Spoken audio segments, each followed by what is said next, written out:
नमस्कार, मैं consultant gynaecologist doctor प्रीति। आज हम प्रेगनेंसी में बहुत ही फ्रीक्वेंटली आस्क्ड क्वेश्चंस के ऊपर बात करेंगे।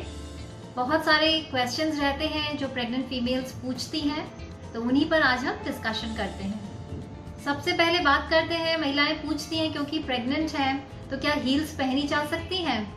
तो आप हील्स पहन सकती हैं, बस ध्यान रखिए कि हील्स ऐसी हों जिनसे आप गिर ना जाएं। जैसे प्लेटफॉर्म हील्स हैं, ब्लॉक हील्स हैं, इनको आप पहन सकती हैं। प्रेगनेंसी में हील्स के लिए मना इसलिए किया जाता है अगर पॉइंटेड हील्स आप पहनेंगी, क्योंकि एक तो बॉडी का जो सेंटर ऑफ ग्रेविटी है वह चेंज हो जाता है, क्योंकि आपकी टमी बढ़ जाती है और आपके पैरों में भी सूजन आ जाती है। तो जो भी कंफर्टेबल फुटवेयर्स हों आप उन्हें ही पहने ताकि गिरने के चांसेस नहीं हो। इसके बाद पूछते हैं महिलाएं कि क्या हवाई यात्रा की जा सकती है प्रेगनेंसी में? तो बिल्कुल आप हवाई यात्रा कर सकते हैं, पर यात्रा करने से पहले, ट्रैवल करने से पहले आप अपने गायनेकोलॉजिस्ट से एक बार चेकअप जरूर करवाएं। आप एयरलाइन से भी प्रॉपर इंफॉर्मेशन कलेक्ट कर लें, क्योंकि कुछ एयरलाइंस 32 वीक्स के बाद में ट्रैवल अलाउ नहीं करती हैं। और लेकिन लॉन्ग डिस्टेंस जो ट्रैवलिंग रहती है उसमें आपको थोड़े से प्रिकॉशंस रखने की ज़रूरत है। इसके अलावा जो एयरपोर्ट में स्कैनर बेल्ट्स, कन्वेयर बेल्ट्स रहते हैं और जो मेटल डिटेक्टर्स रहते हैं वह पूरी तरह से सेफ होते हैं। फिर महिलाएं प्रश्न करती हैं कि क्या हम 4 व्हीलर्स ड्राइव कर सकते हैं? तो बिल्कुल, अगर आप अच्छे ड्राइवर हैं, अच्छे से आप ड्राइविंग जानती हैं, तो आप ज़रूर कार ड्राइव कर सकती हैं, लेकिन आपको हमेशा सीट बेल्ट लगाकर ही ड्राइविंग करनी है। इसके बाद बात करते हैं, बहुत सारी महिलाओं का ये बहुत ही कॉमन क्वेश्चन रहता है कि सेक्स डिटर्मिनेशन कैसे हो सकता है, जेंडर कैसे पता करें कि लड़का है या लड़की। कई बार कहते हैं शेप ऑफ द फेस से पता लग जाता है, शेप ऑफ टमी से लग जाता है, रिंग डैंगलिंग एक थियरी है कि उससे पता लग जाएगा, या बच्चे की धड़कन काउंट करके, या कैसी मदर की फूड क्रेविंग्स हैं उनको जान करके हम प्रिडिक्ट कर सकते हैं कि लड़का है या लड़की। तो ये बिल्कुल गलत धारणा है। बच्चे का सेक्स प्रिडिक्ट नहीं किया जा सकता इन सब बातों के बेसिस पे। इसके बाद बात करते हैं, बहुत कॉमनली आस्क्ड क्वेश्चन रहता है, क्या प्रेगनेंसी के दौरान इंटरकोर्स किया जा सकता है?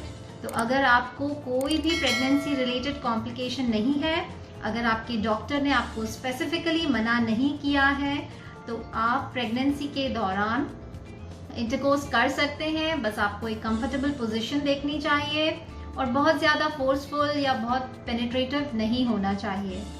फिर एक बहुत ही कॉमन क्वेश्चन रहता है कि क्या बिना सेक्स के भी, बिना इंटरकोर्स के भी प्रेग्नेंट हो सकते हैं? तो अगर जेनाइटल कांटेक्ट हुआ है, सीमेन बाहर थोड़ा कलेक्ट रह गया है, कुछ एक्टिव स्पर्म्स होते हैं जो वजाइना में एंटर कर जाते हैं और प्रेगनेंसी के चांसेस हो सकते हैं। इसके बाद आजकल महिलाओं का क्वेश्चन रहता है कि पहली मेरी सिजेरियन है तो क्या नेक्स्ट भी सिजेरियन कंफर्म है या वजाइनल डिलीवरी भी हो सकती है?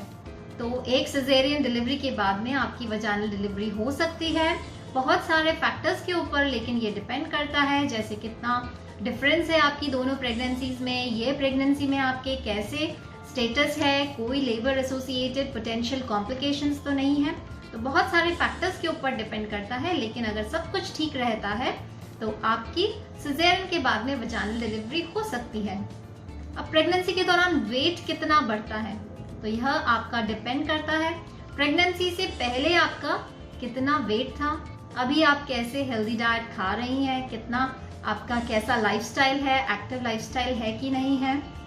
तो वैसे बेसिकली 9 to 11 kgs प्रेगनेंसी के दौरान बढ़ता है। इससे कम या इससे ज़्यादा भी हो सकता है, डिपेंड करता है जैसे कि मैंने बताया कंडीशंस के ऊपर। तो आप ध्यान रखें, हेल्दी डाइट लें, एक्टिव लाइफस्टाइल अपनाएं ताकि आपका ऑप्टिमम वेट गेन हो, जिससे कि आपके डिलीवरी में, लेबर में कोई परेशानी ना आए।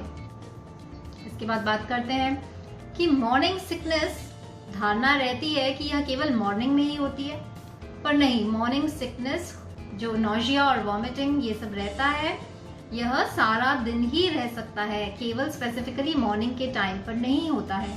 हालांकि इसका नाम मॉर्निंग सिकनेस है, लेकिन सारा दिन रह सकता है। और यह होता है क्योंकि हार्मोन्स में चेंजेस आ जाते हैं बॉडी के अंदर, जिसकी वजह से यह नोजिया वॉमिटिंग रहता है और शुरू के महीनों में यह अधिक रहता है। इसके बाद बात करते हैं कि लूनर इक्लिप्स के दौरान अगर प्रेग्नेंट फीमेल बाहर निकलेगी तो बच्चे में क्लेफ्ट लिप हो जाएगा, लेकिन इसका कोई साइंटिफिक प्रूफ नहीं है।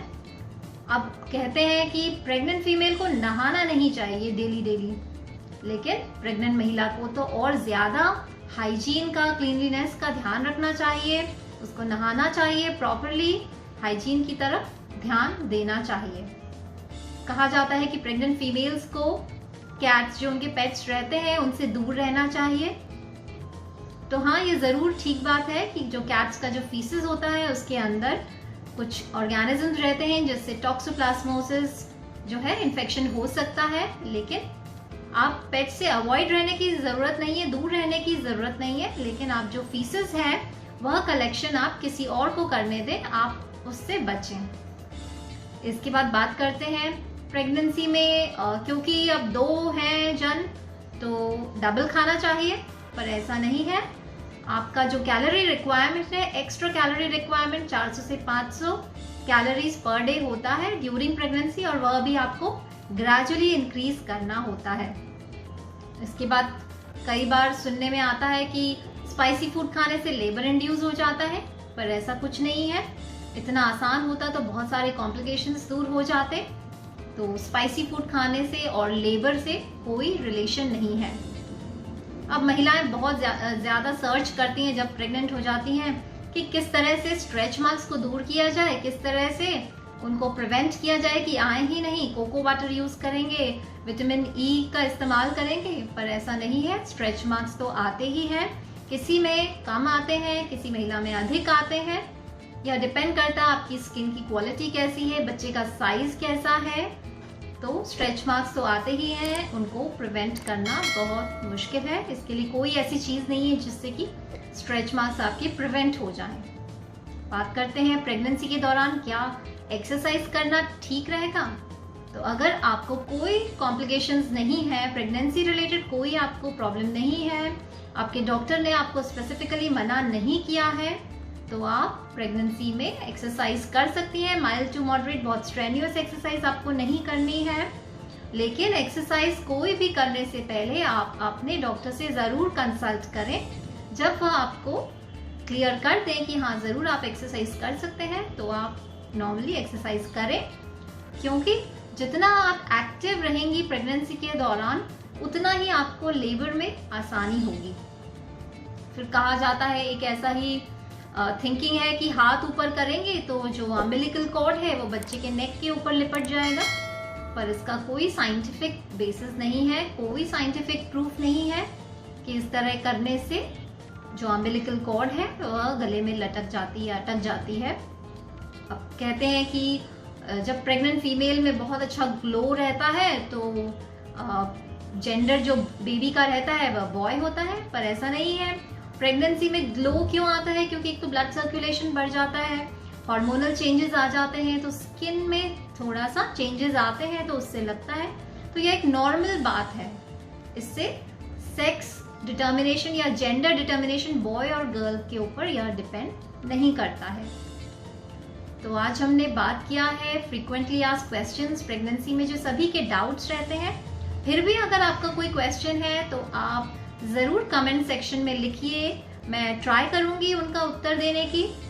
फिर मिलते हैं नेक्स्ट वीडियो में और मेडिकल इंफॉर्मेशन के साथ। अगर आपको यह वीडियो पसंद आई है तो इसे लाइक कीजिए, शेयर कीजिए, चैनल को सब्सक्राइब कीजिए। नमस्कार।